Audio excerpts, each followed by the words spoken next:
Hello everyone, আশা করি সবাই ভালো আছেন। আমি ট্রেড নেওয়ার জন্য একটা মার্কেট সিলেক্ট করে নিলাম।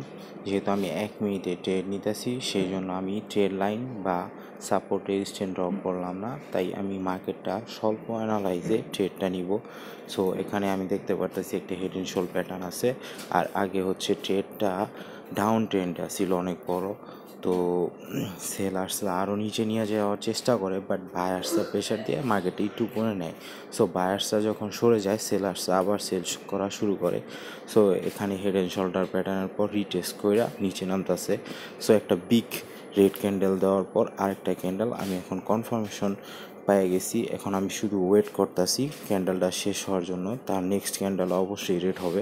সো আমি এখানে ট্রেড প্লেস করে দিছি, এখন ওয়েট করতেছি। এখন এখানে হইতাছে কি, অনেক বায়ার্সরা অ্যাক্টিভ আছে। বায়ার্সরা করবে কি, মার্কেটটা উপরে নিয়ে যাবে, তারপর মার্কেটটা যতটুকু উপরে নিয়ে যায়, কিন্তু এটা রেড ক্যান্ডেল হবে 100%। সো আমি ওয়েট করতেছি ট্রেডটা কমপ্লিট হওয়ার জন্য। মার্কেটটা যখন আপ ট্রেন্ডে আসছিল তখন অনেকগুলো উইক আসছিল, মার্কেটটা তখন বাজে আসছিল, কিন্তু যখন এটা ডাউন ট্রেন্ডে নামা শুরু করলো উইকগুলো কমে গেছে। সো এখানে মার্কেটটা বাজে বলতে বলা যাচ্ছে না, কিন্তু মার্কেটটা এখন আমরা ট্রেড নেওয়া সম্ভব, তাই আমি এখানে ট্রেডটা প্লেস করছি।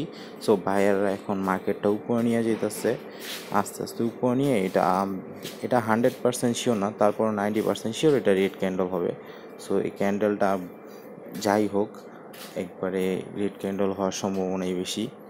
তো মার্কেটটা অ্যানালাইজে আমি একটু কি বলতে পারলাম,